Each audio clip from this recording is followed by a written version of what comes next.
क्या प्यार और हवस एक ही सिक्के के दो पहलू हैं? क्या आपने कभी सोचा है कि इन दोनों के बीच की लाइन कितनी पतली होती है?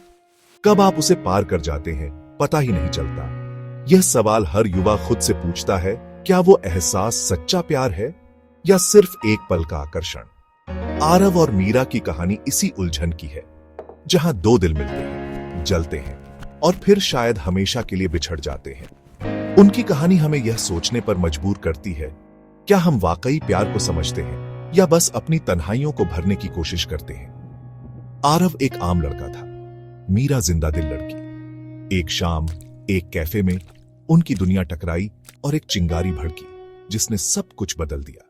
यह कहानी उस चिंगारी की आग बनने और फिर राख हो जाने की है। तो चलिए इस सफर पर चलते हैं जहां इमोशंस हैं, प्यार है, हवस है और अंत में एक गहरा पछतावा। क्या आप तैयार हैं जानने के लिए कि जब प्यार और हवस की लकीरें धुंधली हो जाती हैं तो अंजाम क्या होता है? एक आम सी शाम थी, लेकिन किस्मत ने उसे खास बना दिया। Aarav coffee and conversations cafe के कोने में बैठा था जब मीरा अंदर आई। उसकी ब्राइट येलो कुर्ती, भीगे बाल और हल्की मुस्कान ने आरव का ध्यान खींच लिया। आरव ने अपनी स्क्रीन पर देखने की कोशिश की, लेकिन अब उसका ध्यान सिर्फ मीरा पर था। तभी मीरा की कॉफी गिर गई। Oh shit! आरव फौरन टिश्यू लेकर उसकी मदद को पहुंचा। Are you okay? उसने पूछा। मीरा ने हल्की शर्मिंदगी के साथ कहा, हाँ थैंक यू, मेरी फेवरेट किताब खराब हो गई। आरव ने मुस्कुराकर कहा, किताबें तो मिल जाएंगी, क्या मैं आपकी मदद कर सकता हूं? यहीं से बातचीत शुरू हुई, किताबों, फिल्मों, सपनों और बारिश पर। जब कैफे बंद हुआ, दोनों ने विदा ली, लेकिन जानते थे यह एक नई शुरुआत थी। उस शाम के बाद आरव ने मीरा को सोशल मीडिया पर ढूंढा और फ्रेंड रिक्वेस्ट भेजी। मीरा ने जल्दी एक्सेप्ट किया। किताब तो बच गई, thanks for the help. Chats का सिलसिला शुरू हुआ जो दिन रात चलता रहा। अब बातें सिर्फ किताबों तक नहीं थी। Office, college, memes, funny videos, सब कुछ शेयर होने लगा। डिजिटल दुनिया ने उन्हें कंफर्ट जोन दे दिया था, जहां वे असली मैं सामने रख सकते थे। धीरे धीरे फ्लर्टिंग, इमोजीज और वर्चुअल कॉम्प्लीमेंट्स बढ़ने लगे। दोनों को एक दूसरे की आदत हो गई थी। हर नोटिफिकेशन पर दिल धड़कता था। ये डिजिटल रोमांस अब इमोशनल से फिजिकल डिजायर की तरफ बढ़ रहा था, एक आग जो दोनों को करीब ला रही थी। हफ्तों की चैट्स के बाद उन्होंने फिर मिलने का फैसला किया।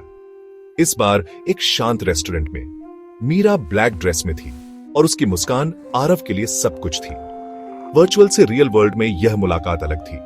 यहां सिर्फ आंखें थीं जो सब कह रही थीं। डिनर के दौरान हर छूना, हर नजर एक नई टेंशन पैदा कर रही थी, दोस्ती से कहीं ज्यादा। रेस्टोरेंट से बाहर निकलते वक्त हल्की बारिश शुरू हो गई। कार में सुकून भरी खामोशी थी, लेकिन दिलों में बेचैनी। मीरा के घर के पास पहुंचकर उसने पूछा, क्या तुम ऊपर आकर कॉफी पीना चाहोगे? आरव ने हाँ कहा, जानते हुए कि यह सिर्फ कॉफी के लिए नहीं है। मीरा का अपार्टमेंट छोटा, आरामदायक और उसकी तरह ही खूबसूरत था। दोनों के बीच कुछ इंच की दूरी थी, लेकिन वो अब असहनीय लग रही थी। आरव ने मीरा के गाल से बाल हटाए, उसका स्पर्श मीरा की आंखें बंद कर गया। उस पल में दुनिया थम गई। आरव ने मीरा को किस किया। यह सिर्फ होठों का मिलना नहीं था, यह दो आत्माओं का टकराव था। एक एक करके सारी हदें मिट गईं। हर स्पर्श, हर सांस जुनून को बढ़ा रही थी। उन्हें लगा कि यह उनके रिश्ते का सबसे खूबसूरत मोड़ है। लेकिन जुनून की आग जितनी तेज भड़कती है, उतनी ही जल्दी बुझ भी जाती है। सुबह की पहली किरण इस भ्रम को तोड़ने वाली थी। अगली सुबह सूरज की किरणों के साथ ही हकीकत सामने थी। रात का नशा उतर चुका था, अब बेचैनी और अपराध बोध था। मीरा ने हल्की मुस्कान दी, लेकिन आरव मुस्कुरा नहीं पाया। कमरे में अजीब सी खामोशी थी। रात का जुनून अब ऑकवर्डनेस में बदल चुका था। आरव ने जल्दी से कपड़े पहने। मुझे चलना चाहिए, उसने कहा। मीरा ने रोकने की कोशिश की, लेकिन आरव बहाना बनाकर निकल गया। मीरा चुपचाप उसे जाते देखती रही। उसकी आंखों में सवाल और दर्द था। कमरे में फैली चीजें अब उस रात की कहानी कह रही थीं, लेकिन अब वो कहानी खूबसूरत नहीं लग रही थी। घर पहुंचकर आरव ने खुद को शीशे में देखा। उसे अपना ही चेहरा अजनबी लग रहा था। उसे एहसास हुआ कि उसने हवस को प्यार समझ लिया और उस खूबसूरत एहसास को बर्बाद कर दिया। उसने मीरा को मैसेज करने की कोशिश की, लेकिन शब्द नहीं मिले। दूसरी तरफ मीरा भी अपने फोन को बार बार देख रही थी। कोई मैसेज, कोई एक्सप्लेनेशन नहीं आया। दिन बीतते गए, लेकिन दूरी कम नहीं हुई। उनकी चैट्स, जो कभी मीम्स और हार्ट इमोजीज से भरी थीं, अब खाली थीं। आरव को एहसास हुआ उसने सिर्फ एक रात का जुनून नहीं खोया, एक दोस्त खो दिया। मीरा भी सोच रही थी काश वो उस रात उसे ऊपर न बुलाती। दोनों अपनी अपनी दुनिया में पछतावे की आग में जल रहे थे। जो कुछ भी था अब खत्म हो चुका था। महीनों बीत गए। आरव और मीरा अपनी अपनी जिंदगी में आगे बढ़ गए, लेकिन एक खालीपन के साथ। एक दिन आरव उसी कैफे में बैठा था जहां पहली बार मीरा से मिला था। तभी मीरा अंदर आई, इस बार किसी और के साथ, हंसती हुई।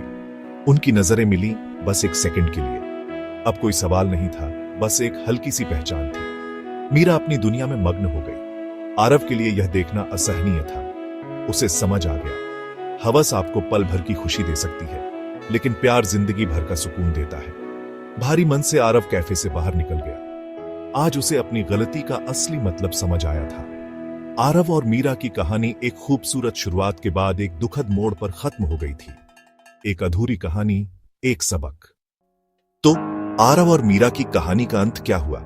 क्या वो रात उनकी सबसे बड़ी गलती थी या एक जरूरी सबक? आरव के लिए यह पछतावा था। उसने सीखा कि रिश्तों को समय देना पड़ता है, दोस्ती की नींव पर बनाना पड़ता है। जुनून की तेज आग पर पकाया गया रिश्ता अक्सर अधूरा रह जाता है। मीरा के लिए यह एक सबक था, खुद की कीमत समझना, भरोसा सोच समझकर करना। कभी कभी दिल टूटना जरूरी होता है ताकि हम जान सकें कि हम बेहतर प्यार डिजर्व करते हैं। यह कहानी हमें सोचने पर मजबूर करती है, क्या हम प्यार को भी इंस्टेंट प्रोडक्ट की तरह ट्रीट करने लगे हैं? आरव और मीरा ने अपने रिश्ते को पेड़ बनने का मौका नहीं दिया, उन्होंने उसे एक ही रात में फल देने पर मजबूर कर दिया। तो अगली बार जब आप ऐसे मोड़ पर हो, सोचिए, क्या आप एक पल का जुनून चाहते हैं या जिंदगी भर का साथ? क्योंकि एक फैसला आपकी कहानी का अंजाम तय कर सकता है।